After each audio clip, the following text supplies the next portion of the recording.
Glory to Jesus Christ.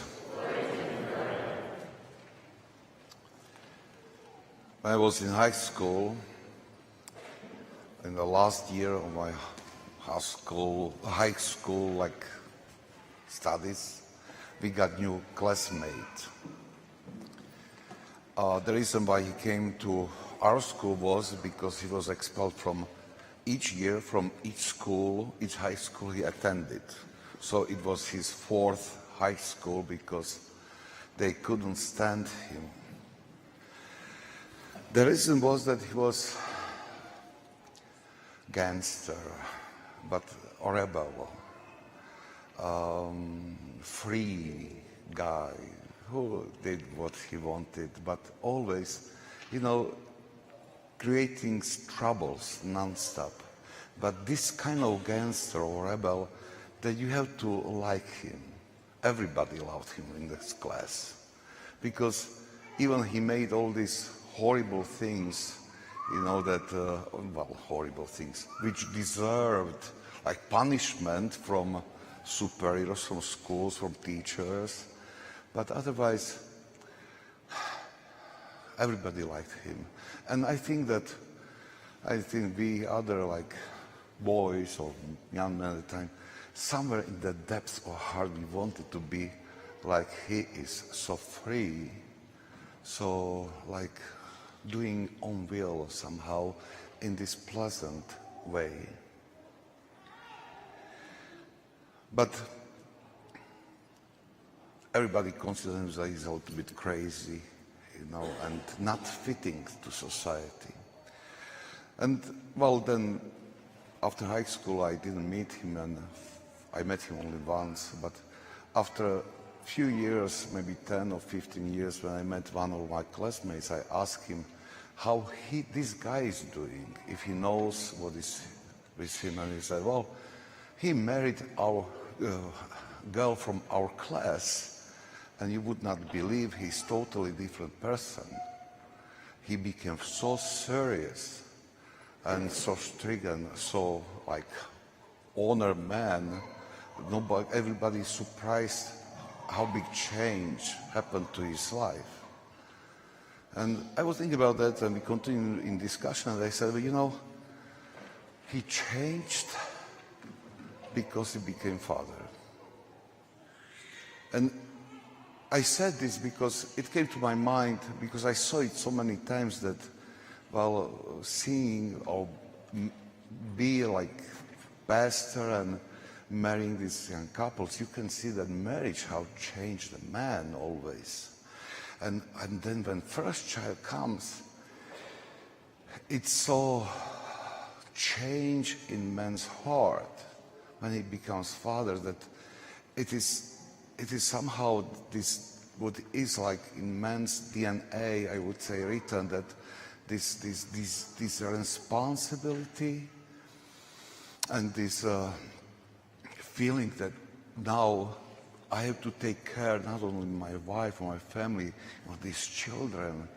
It is something what you cannot take away. It is written to this man's DNA, I would say, spiritual DNA. And it leads you that they really, it afflicts their life. And they change. They take it more seriously. And this is visible in many cases, but the problem is now that if man comes to this understanding, when first time takes this firstborn child to hands and he realizes, I am father now, huge impact. Huge impact. And there is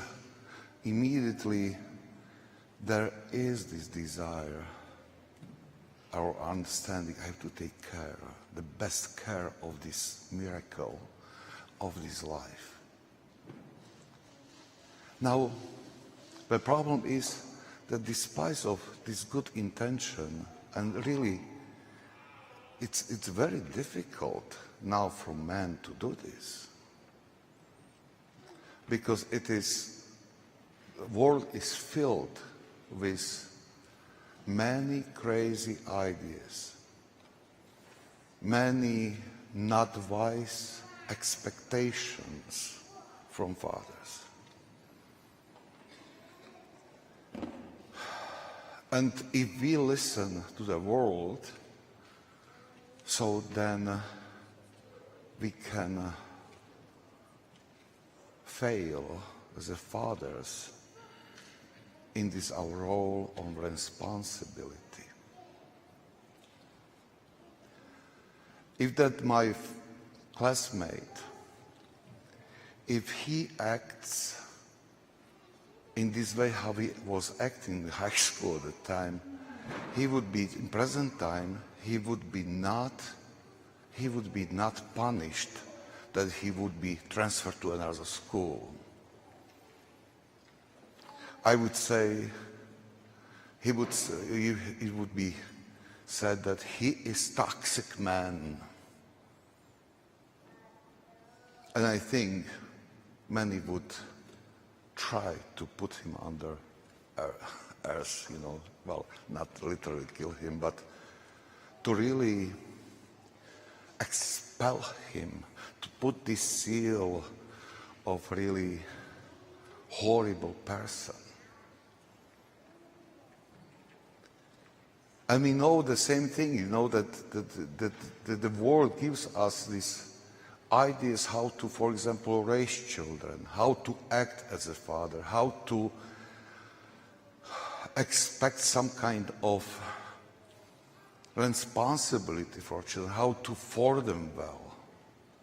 And many times fathers, they have this problem, am I not too strict?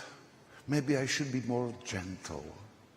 Maybe I should just not to hurt feelings of my child expecting something.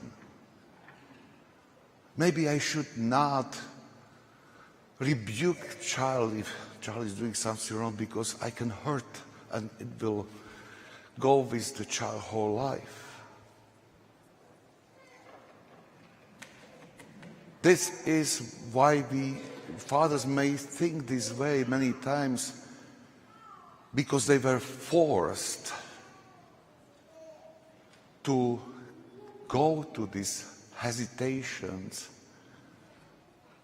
because world tells them that to be a real father, it's very toxic. It's not right. It's not correct.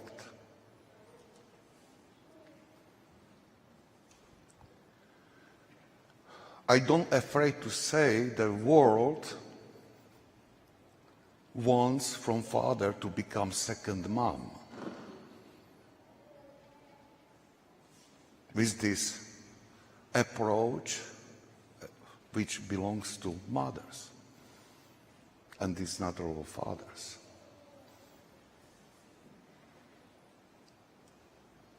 Fathers has to be, I studied recently, I think, lawmakers in a family. Lawmakers, and expecting that their law they give for family is kept.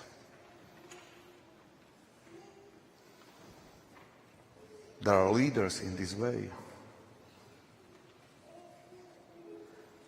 There are prophets in a family who see or foresee things which are potentially dangerous in future, and they say no, even if there's some kind of rebellion, if in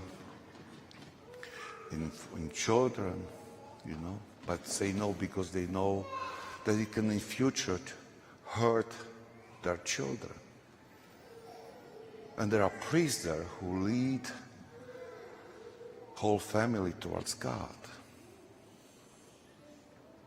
If you want to be leaders in this way, so world would tell about you that you are a toxic man.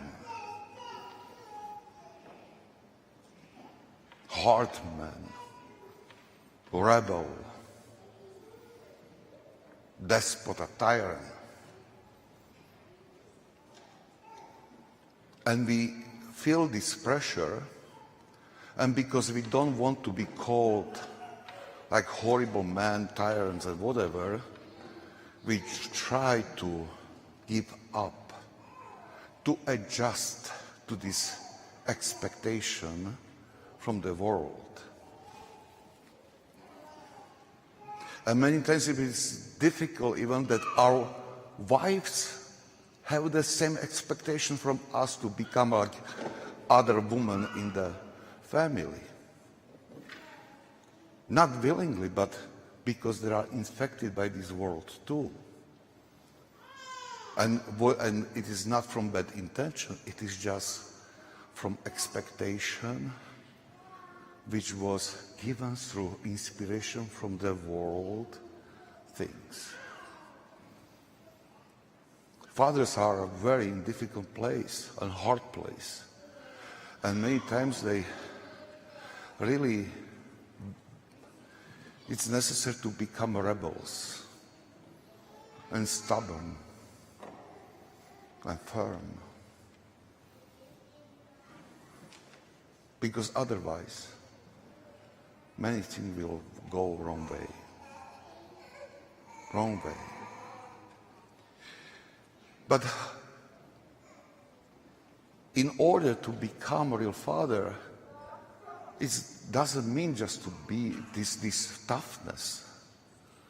Has to be built not on the world, meanings, wisdom. This toughness and this firmness in your leadership and formation has to come out from truth, eternal truth. It means that if I want to be a real father, so I have to build on eternal truth. I have to try to follow Heavenly Father. I have to learn His wisdom to be able to be true protector, true leader, true lawmaker, true prophet, true priest in my family. I should not listen some kind of self-called guidance, from YouTube. I have to be firmly anchored in eternal truth. And this is responsibility we have to remember. We have to grow in not knowledge about God's laws. We have to grow in practicing of these laws. We have to grow in virtues we find in gospel. We have to be really martyrs of this spiritual ascent, which will give us strength to be firm in our role as a father. Because otherwise, our passions can take over and we can become tyrants, we can become toxic. It's a very tough job given for fathers, and a huge responsibility and big expectations. It is so huge challenge that we cannot fulfill it alone. It is only with God's grace. It is possible only when we go through life always with our mind aimed to Christ, searching what is truth and implanting this truth to own life and to life to those we care and responsible for. And it is so rare to see in present time. It's very rare because we all are infected by this world, by think of this world. And I know that many of you now don't agree with me because it doesn't fit to this mindset you have, which was given by world to you. You know?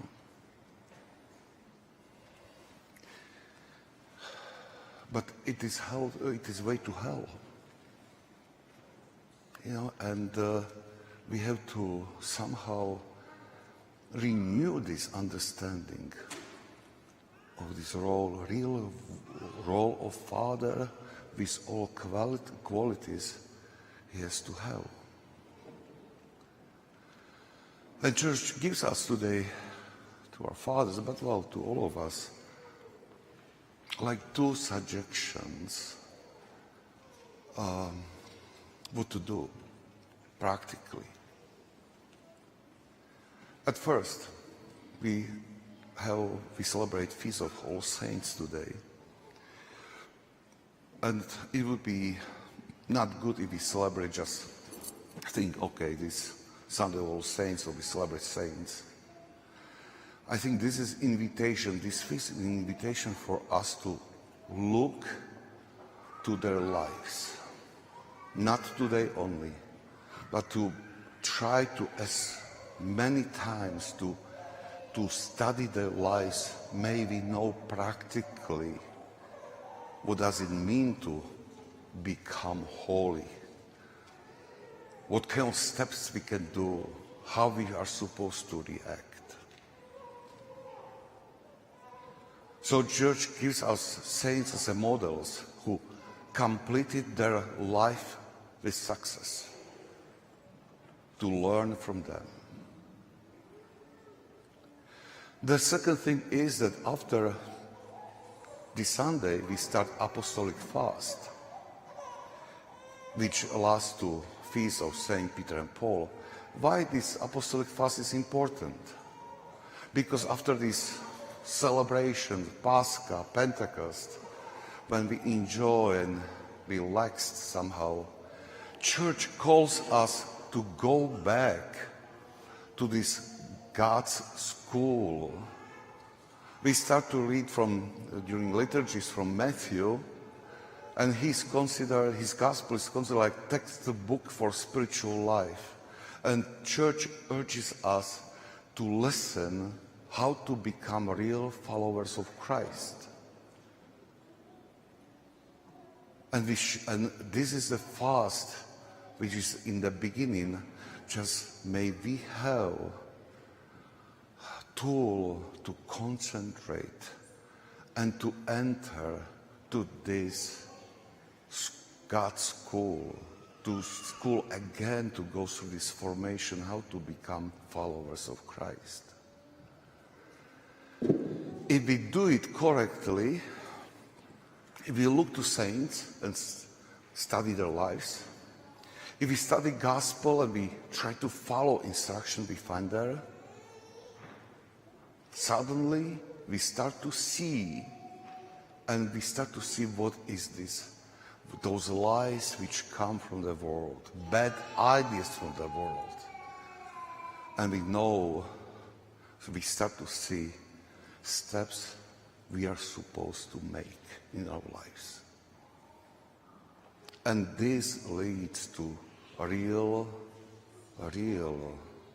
some kind of firmness, a real way of life.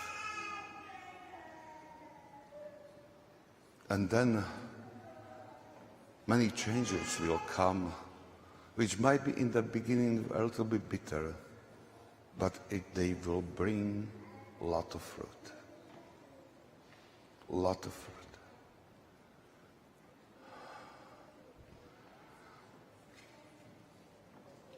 This, my friend, schoolmate,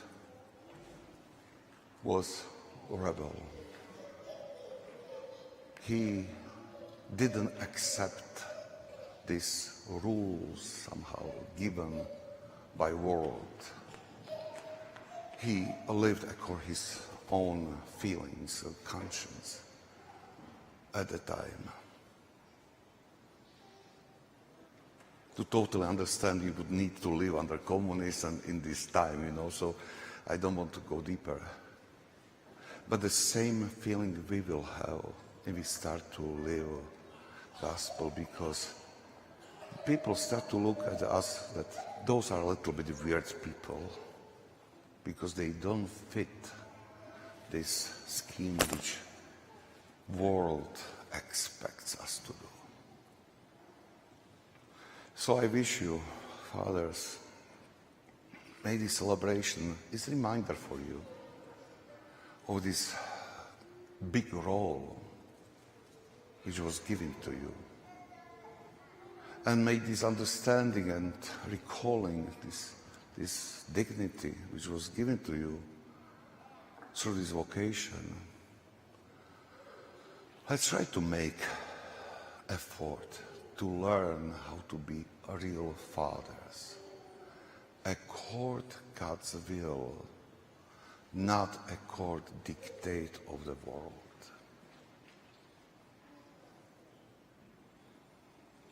And I am sure that if you try, you will have support of your wives.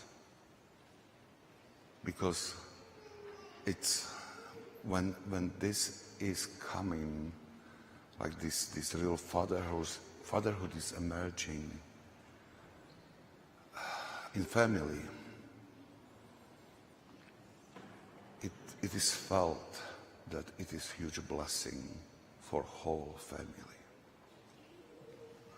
God calls you to be real fathers. Try to fulfill this vocation. Amen.